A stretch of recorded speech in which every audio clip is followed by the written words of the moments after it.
Hello and welcome to Idea Popcorn Street. ഞാൻ ഗീത. അനൂപ് മെനൻ, മുരളി ഗോപി, രഞ്ജി പണിക്കർ അഭിനയിച്ച പാവ ഈ ആഴ്ച റിലീസായി. ഡെബ്യൂട്ടാന്റ് ഡയറക്ടർ സൂരജ് ടോം ഡയറക്ട് ചെയ്തിരിക്കുന്ന ഈ സിനിമ ഒരു ടിപ്പിക്കൽ മലയാള കുടുംബ ചിത്രമാണ്.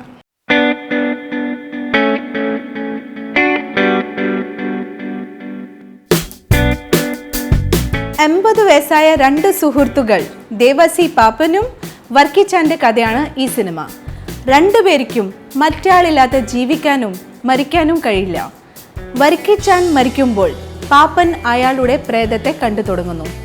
പിന്നീട് ഉണ്ടാവുന്ന സംഭവങ്ങളാണ് ഈ സിനിമയിൽ. ജീവിതത്തിലെ ദുഃഖങ്ങൾ ഹ്യൂമറിലൂടെയാണ് ഈ സിനിമയിൽ കാണിച്ചിരിക്കുന്നത്.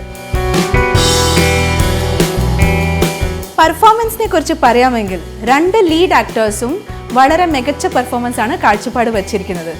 മുരളി ഗോപി പാപ്പന്റെ ക്യാരക്ടർ വളരെ ശ്രദ്ധയോടെയും വശത്തോടെയാണ് ഹാൻഡിൽ ചെയ്തിരിക്കുന്നത്. അനൂപ് മെനൻ മുരളി ഗോപിയുടെ പെർഫോമൻസിനോടൊപ്പം എത്താൻ ശ്രമിക്കുന്നുണ്ടെങ്കിലും എവിടെയോ ഒരു അഭാഗം തോന്നിക്കുന്നു. തൻ്റെ റോൾ കുറച്ചും കൂടി സട്ടിലായി ഹാൻഡിൽ ചെയ്യാമായിരുന്നു എന്ന് ഓഡിയൻസിന് തോന്നാം. ഫേമസ് ഡബ്ബിംഗ് ആർട്ടിസ്റ്റ് ഭാഗ്യലക്ഷ്മി ഒരു സീസൺഡ് ആക്ട്രസിനെ പോലെയാണ് തൻ്റെ റോൾ ഹാൻഡിൽ ചെയ്തിരിക്കുന്നത്. ടെക്നിക്കലി ഈ ഫിലിമിൻ്റെ സിനിമാറ്റോഗ്രാഫി, സ്ക്രീൻ പ്ലേ വളരെ നന്നായിട്ടുണ്ട്. നരേഷൻ ഗ്രിപ്പിംഗ് ആയതുകൊണ്ട് സിനിമയിൽ കാണിക്കുന്ന ഫിലോസഫി ഓഡിയൻസിനെ ബോറടിപ്പിക്കുന്നില്ല. പാപ്പൻ്റെയും വർക്കിയുടെയും ജീവിതം കാവ്യാത്മികമായി അവതരിപ്പിക്കുമ്പോൾ ഫസ്റ്റ് ഹാഫ് എൻഗേജിംഗ് ആണ്, എന്നാൽ സെക്കൻഡ് ഹാഫ് കുറച്ച് ഡ്രാഗിംഗ് ആയി തോന്നും. സിനിമയുടെ മ്യൂസിക് ബാക്ക്ഗ്രൗണ്ട് സിനിമയുടെ ഭംഗി ഒന്നും കൂടി കൂട്ടുന്നു.